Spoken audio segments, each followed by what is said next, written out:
Pernilla Yes. Wiberg, Yeah. you are a Swedish former alpine skier, 2 Olympic gold medals, 4 World Championships, and 1 World Cup overall title. Impressive. Thank you. You're also a member of the Champions for Peace Club.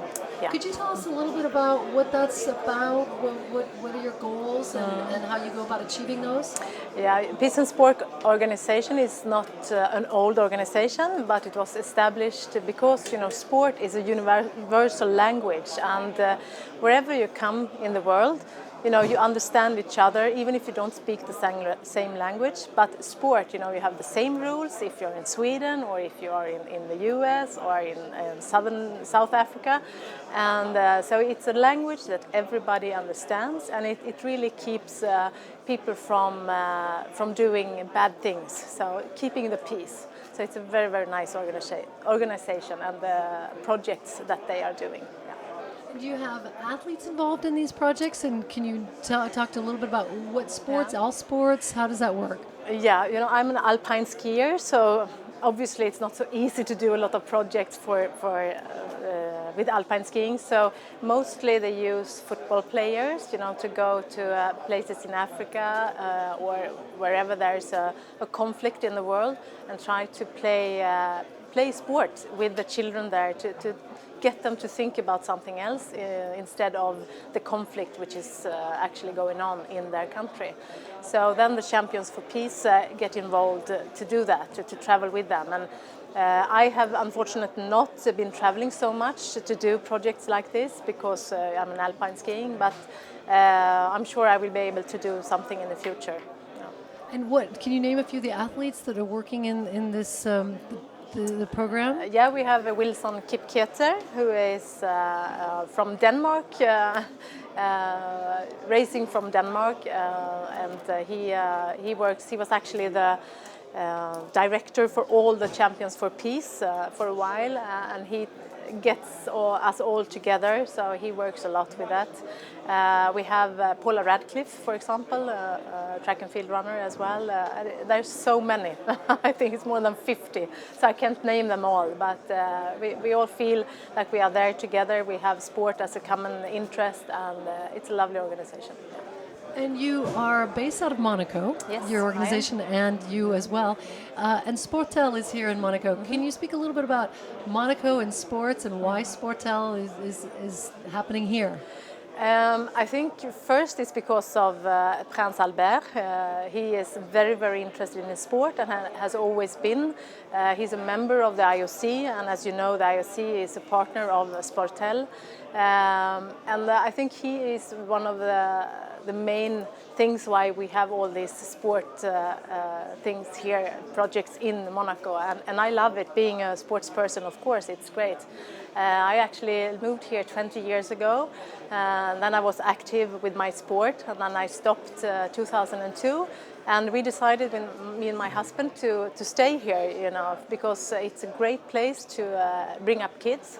It's very close, you don't need a car. So it's very environmental friendly, as a matter of fact, because you walk wherever you want to go, and I feel very, very happy here. It's really like my second home. Of course, I always will be Swedish in my heart, but Monaco is where I live and where my children are born, so it's a great place. But you're a skier. How does that work? That's the question I get quite often, actually, because if you think about Monaco, you think about the beaches, the Mediterranean Sea, but it's only 88 kilometers to the closest ski area, and then you're actually in the Alps.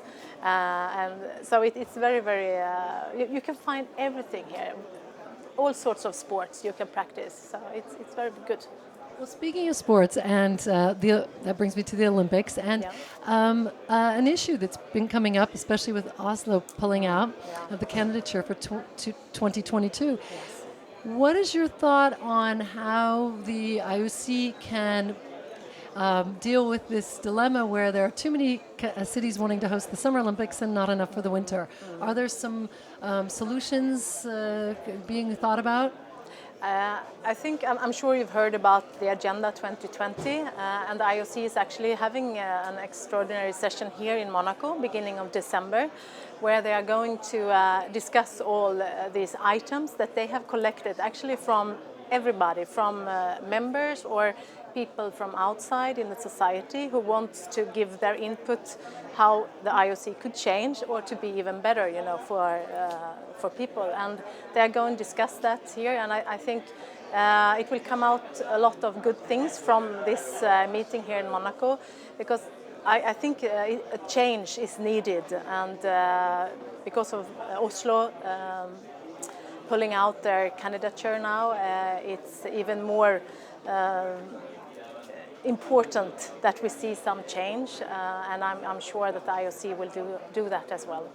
As an alpine skier, if you could have your choice of where to have the next Olympics for skiing, just from a skier's perspective, what would be your ideal spot for a Winter Olympics? For me, it's important that you have the Olympics in a place where winter sport is practiced, because then they know what it takes to make the Olympics. So that's my wish. But then I can understand, I see the other side as well, to try to have the Winter Olympics in new areas, to try to get more people doing winter sports. So I can see both sides, but if I was to choose, then I would choose the heart of Europe, I think, because when we do skiing, World Cup skiing, we are usually around Europe, and it's a big World Cup circuit there. Well, it's certainly a great place to ski. Yeah. I have just one last request. It is our 25th anniversary, as you know, for Sportel. Yeah. Would Happy you mind? birthday. Thank you. Well, actually, I'm going to officially ask you to Okay. look at the camera and say happy birthday, Sportel. Yes. Happy birthday, Sportel.